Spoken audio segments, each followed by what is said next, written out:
Essa manhã está conosco o reverendo Hildo, missionário da nossa igreja, e que trará a mensagem ao nosso coração. E eu quero orar com ele. Sua esposa já contribuiu aqui, a Rosane, e nós louvamos a Deus pela presença, privilégio de ter os nossos irmãos que estão sempre em campo. Ele está retornando de uma viagem à Alemanha, à África, e tem muito a compartilhar conosco daquilo que Deus tem feito. E nessa manhã nós temos a alegria de ouvir a mensagem, o recado do Senhor para o nosso coração, e vamos pedir para que Deus realmente abra o nosso entendimento para isso. Pai, nós reconhecemos nossas limitações, e dentre elas, Pai, a nossa dificuldade de compreender e viver a Tua verdade. É por isso que a Tua palavra é pregada, para que o Espírito Santo aplique-a em nossos corações. E nós pedimos nessa manhã que o Senhor nos fale através do Teu servo. Ele seja fiel à Tua palavra, que Ele diminua, Jesus cresça e o nosso coração seja transformado pela Tua verdade santa. Por isso nós te pedimos, em nome de Jesus. Amém. Queridos do Senhor Jesus, bom dia. Que a graça e a paz do Eterno esteja sobre nós nesse tempo de louvor, de adoração, onde nós temos um momento para nos encontrarmos, para declararmos a vitória de Jesus sobre nós, sobre o pecado, aliás, ao nosso favor. Ele venceu o pecado, Ele venceu a morte, e pela sua bondade nós podemos nos reunir nessa manhã.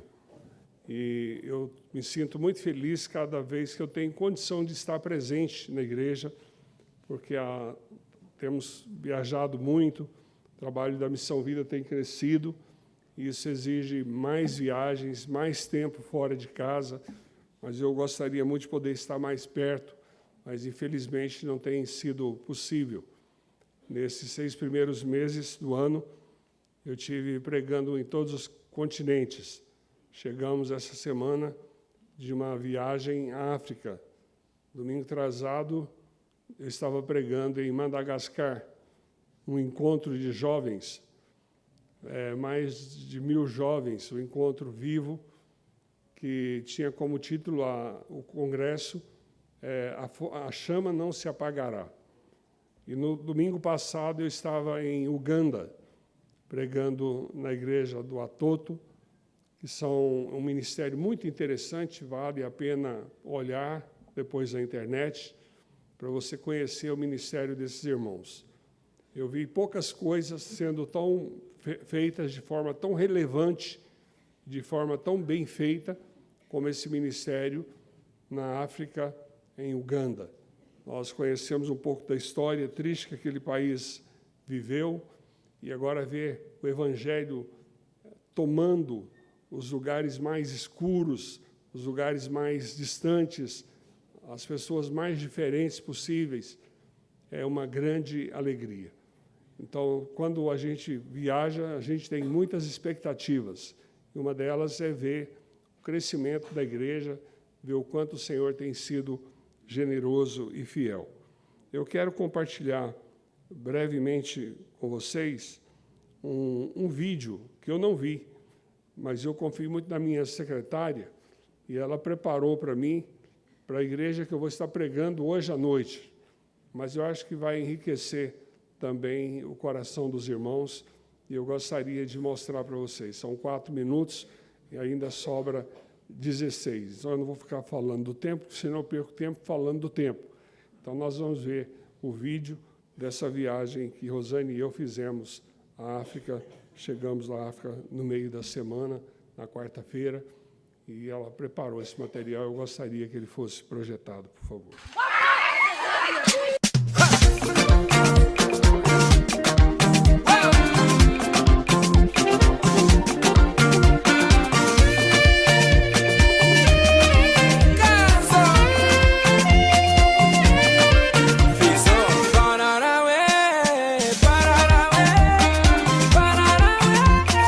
Let's go.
Vocês viram o que eu fiz com as crianças de Madagascar? Vesti todas com camisa da seleção brasileira. Isso porque eu não gosto de futebol. E eu estou torcendo para que o Brasil perca logo, rapidinho. Por favor, irmãos, eu estou falando. Brincadeira. Nós fomos à África do Sul, aliás, a Madagascar, no ano passado, eu e meu filho. Eu e meu filho temos um compromisso. Enquanto eu tiver saúde e dinheiro, nós vamos passar o Natal e o Ano Novo juntos em algum lugar do mundo. E a gente sempre aproveita também para pregar. E tem sido maravilhoso. E no ano passado, ele me convidou, ele queria ir à África, e eu queria ir a Dubai. E fomos... Aliás, ele pediu que queria ir à África e eu queria ir a Israel. E nós fizemos assim. Mas eu tinha feito um compromisso comigo mesmo que eu jamais pisaria na África, porque eu tinha absoluta certeza que o dia que eu pisasse na África, eu jamais conseguiria voltar com o meu coração inteiro. E lá na África, eu ouvi um testemunho de um casal que trabalha no interior de Madagascar, cuidando de crianças. E eles pediam ajuda porque as crianças estavam passando fome.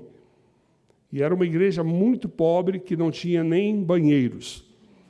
E eu conversei com o pastor da igreja, me comprometi em construir os banheiros da igreja, mandei o dinheiro e fui acompanhando pessoalmente, não a Missão Vida, eu pessoalmente, fazendo esse trabalho.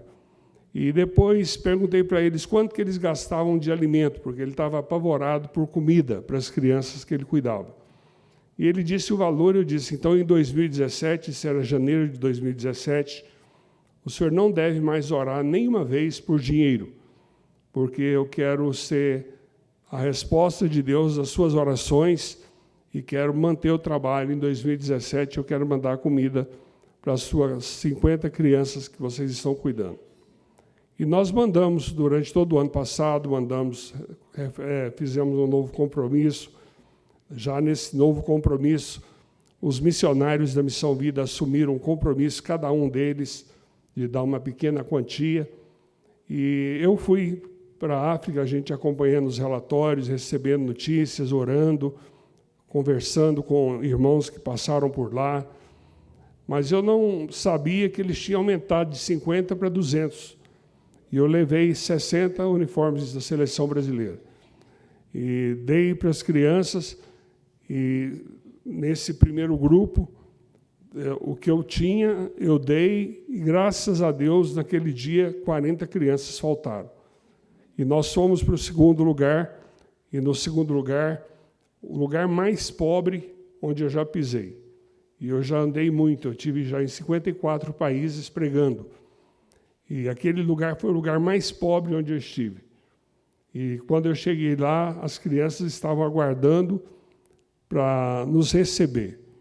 E foi muito interessante, eles falando algumas palavras em português que eles tinham aprendido para receber eu e Rosane. Eu quero ler um texto da Palavra de Deus que diz assim, Evangelho de Marcos, capítulo 24, aliás, 28.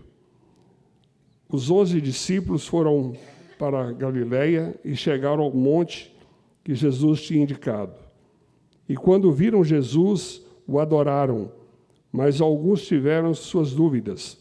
Então Jesus chegou perto deles e disse, Deus me deu todo o poder no céu e na terra. Portanto, vão a todos os povos do mundo e façam com que sejam meus seguidores, batizando-os esses seguidores em nome do Pai, do Filho e do Espírito Santo, e ensinando-os a obedecer tudo o que tenho ordenado a vocês. E também lembrem disto, eu estou com vocês todos os dias até o fim dos tempos. Eu tenho visto que há um mover diferente no mundo, o mover do Espírito Santo. E eu tenho percebido que onde isso tem acontecido, de maneira geral, são nos lugares mais simples, mais pobres e que estão passando por maior sofrimento. Eu falei numa conferência em Stuttgart, numa missão alemã, e estava lá também um outro irmão, um outro pastor, que tinha ido do Irã para participar dessa conferência. E nós sabemos o que acontece no Irã. Nós sabemos o quanto os cristãos são perseguidos, são pessoas não gratas. E esse pastor começou a dar alguns depoimentos sobre a igreja no Irã. E ele mostrou, através das estatísticas de grandes universidades do mundo, de grandes institutos, que mostra que a igreja do Irã é a igreja que mais cresce no mundo. E nesses lugares nós estivemos uma semana ou 2 semanas depois, na África, nós vimos com os nossos próprios olhos. Em alguns lugares, em Uganda, é lindo, você acorda de manhã, mesmo no meio daquela pobreza toda, você vê aquela quantidade de pessoas indo para a igreja, levando a sua velha e boa Bíblia, impressa em papel. Eu não gosto de pensar na possibilidade de não ter a minha Bíblia em papel sempre bem perto de mim. Hoje, nós perdemos a oportunidade de testemunhar da nossa fé por meio da Bíblia, de carregar esse livro. E eu me lembro que há mais de 35 anos atrás, quando eu aceitei a Cristo, eu tinha como desafio decorar os capítulos da Bíblia em sequência, saber um versículo, pelo menos, de cada capítulo e carregar a minha Bíblia sempre para as reuniões dos jovens, da igreja, de algum encontro que estivesse acontecendo na cidade. Era uma das maneiras de testemunhar. A palavra de Deus diz que o Senhor, ele recebeu do Pai uma missão e nós sabemos que ele tem cumprido cabalmente essa missão, mas ele confiou à sua igreja. A nós, o Senhor confiou essa missão. E é muito triste, depois de estar por 2 semanas convivendo com esses irmãos, comendo a mesma comida, visitando lugares muito simples. Eu estava falando para o reverendo Heber ali, aparecem umas pequenas casinhas, é um monte que existe em Joanesburgo. Se você for a Joanesburgo, não deixe de visitar esse lugar. É chamada Montanha de Oração.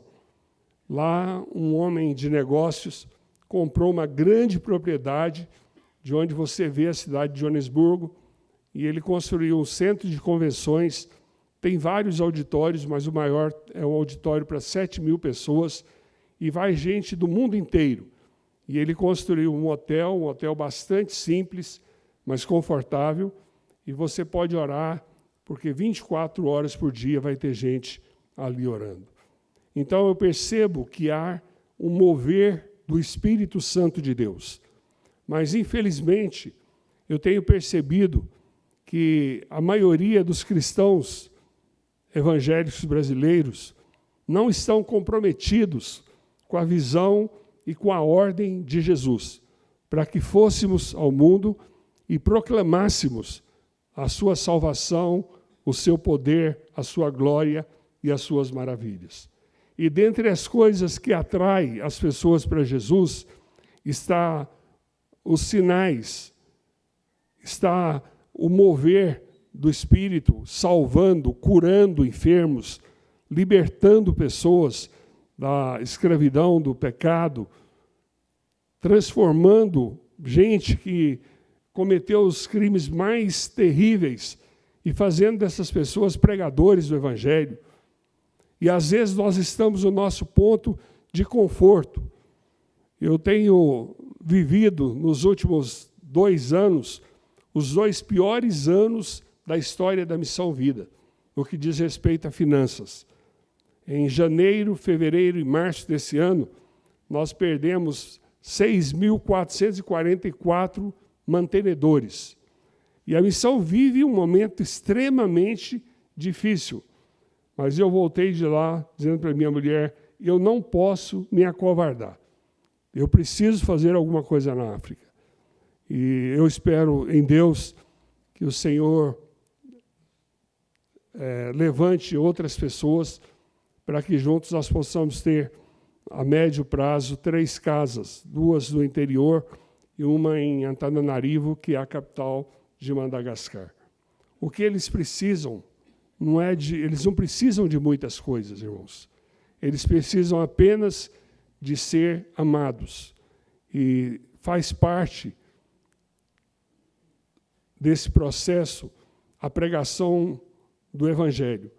Mas, principalmente, faz parte desse processo nosso testemunho vivo em Jesus Cristo.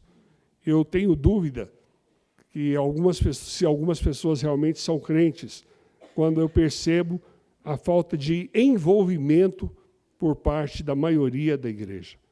Houve uma instituição nos Estados Unidos que fez uma pesquisa para saber qual era o grau de envolvimento dos membros das igrejas com as suas comunidades. E chegaram à seguinte conclusão: na igreja, 20 pessoas trabalham, 20% das pessoas trabalham, e 80% das pessoas dão trabalho para os 20 que cuidam daqueles 80 que estão ali na igreja. Ou seja, 20% carrega o piano e os outros 80% sobem em cima do piano. Nosso evangelho é o evangelho da graça. O evangelho que pregamos é o evangelho que transforma o homem de dentro para fora. Agora, eu não terei condição de pregar, eu estava comentando que depois de tantos anos, eu nunca me veria pregando para crianças, né? E aquela multidão de meninos ali sentados, e eu com um menino pregando para crianças. Eu tenho muita dificuldade de lidar com crianças, embora eu ame muito. Nós temos 200 crianças que são cuidadas integralmente em Anápolis, 100 crianças na Paraíba, e agora o desafio de ajudarmos 200 crianças na África. Esse é o desafio de Deus, não para o Hildo, não para um grupo, mas para a igreja evangélica do Senhor Jesus. Que nós possamos tomar essa palavra de Jesus, essa ordem de Jesus, e sairmos do lugar onde estamos, e fazermos com que as coisas aconteçam, e fazermos com que o nome do Senhor Jesus seja glorificado, seja exaltado.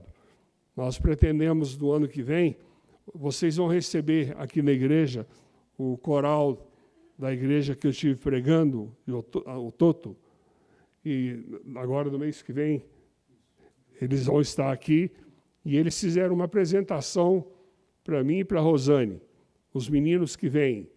E é uma coisa lindíssima, maravilhosa. E eu tinha antes tomado, eu não sabia que seria agora, feito o convite, eu passei primeiro para o Madagascar, depois Uganda, para que o coral que gravou essa música pudesse estar conosco aqui no ano que vem, visitando 50 igrejas no Brasil, para que a gente possa levantar recursos para comprar um local. Já era bem tarde quando eu terminei o meu último sermão para as crianças de Madagascar, e o irmão que nós estamos trabalhando em parceria queria me mostrar uma propriedade. E ele me falou assim, é uns 15 minutos, eu não sei, mas ele é bem mais mineiro do que os nossos mineiros, porque nós andamos por bem mais de 1h30 e parecia que não ia chegar. Eu falei, irmão, não seria melhor voltar? A cidade foi desaparecendo, as vilas foram desaparecendo, e ele querendo que eu visse o lugar. E quando chegou lá, ele era muito organizado, ele tinha avisado exatamente a hora, o dia e o minuto. Claro que não, ele não tinha feito absolutamente nada disso.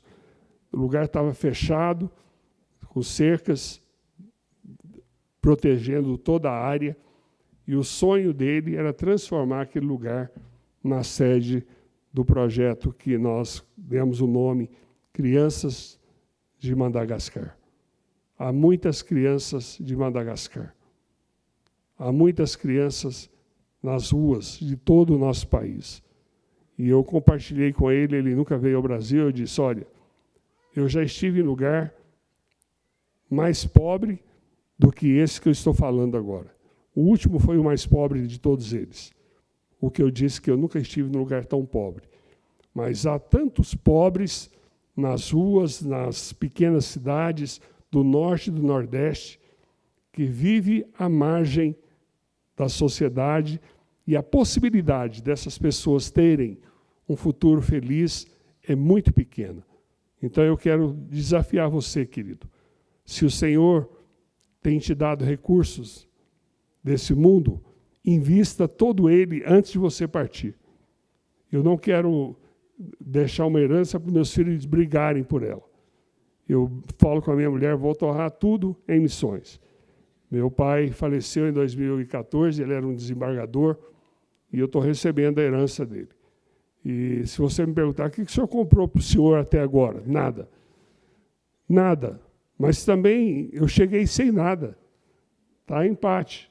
A única diferença é que a minha mãe podia me carregar no colo. Hoje ela já não pode mais. Então, eu vou voltar para o lugar de onde eu vim. E eu vou me encontrar com o meu Senhor. E eu não quero me apresentar a Ele com as mãos vazias. Eu quero estar com as mãos cheias de vidas que foram resgatadas pelo poder maravilhoso de Cristo Jesus. E aqueles que amam a Cristo Jesus, eles fazem de Jesus o seu time. Eles fazem de Jesus o seu maior discurso. Eles fazem de Jesus o seu grande companheiro, amigo. E em Jesus eles encontram muito mais do que pediram. Todos nós aqui já fomos, em muitos momentos da nossa vida e da nossa caminhada, profundamente impactados pelo poder do Senhor Deus. E nós não podemos guardar isso só para nós. Nós precisamos dividir isso com o maior número de pessoas possível. E se você pode, não perca a oportunidade de investir onde a traça e a ferrugem não corrói. Invista lá em Madagascar. Invista em Uganda, quando as crianças passarem por aqui. Invista na Missão Vida. Quero aproveitar para agradecer a todos os que são colaboradores da missão. E a Igreja Presbiteriana de Brasília, que tem participado já há algumas décadas. Muito obrigado pela sua participação. Nós somos muito gratos. Em nome dos Joãos, dos Josés, dos Pedros da vida, nós queremos agradecer. E dizer, por favor, segure firme a corda, porque nós queremos descer ainda mais profundamente nos lugares onde há vidas que estão perecendo e precisando tanto do amor de Deus. Dentre elas, eu falei de 2 grupos, os mendigos e as crianças. Eu acabei de lançar um livro em 2008, eu fui à Alemanha pregar num congresso dessa mesma organização e eu recebi um presente. Era ilustrações do Novo Testamento e do livro de Atos. E eu ganhei o presente e comecei a ver a Bíblia com uma outra visão antes de ganhar aquele book de fotografias. Foram ilustrações que foram usadas para evangelizar os africanos. E eu comecei escrevendo um artigo, eu tenho uma coluna num jornal de Anápolis, e eu escrevia, mas às vezes eu mudava de tema e as pessoas pediam mais. E um dia, no encontro com o bispo católico de Anápolis, numa cerimônia promovida pela prefeitura, ele disse assim: o senhor não pode encerrar essa série que o senhor está escrevendo sobre Jesus, o negro, ou, aliás, Jesus negro. O senhor precisa continuar. E aquilo foi, para mim, porque toda semana, quando chega o jornal, antes de qualquer coisa, eu quero ler a sua coluna. Mas eu estava preocupado como que o senhor ia tratar Maria. E eu queria agradecer por ter tratado Nossa Senhora tão bem. Aí eu brinquei, olhei para ele e disse assim: ela nunca me fez mal, eu não tenho razão para tratá-la mal. Então, esse livro está à venda. São 60 textos dos 4 evangelhos e 2 de Atos dos Apóstolos. Ficou um trabalho muito bonito, um excelente presente, todo ilustrado, para você dar para algum amigo, para alguém que trabalha com você. Que Deus os abençoe. Obrigado, pastor. Da próxima eu vou tentar ficar nos 20 minutos.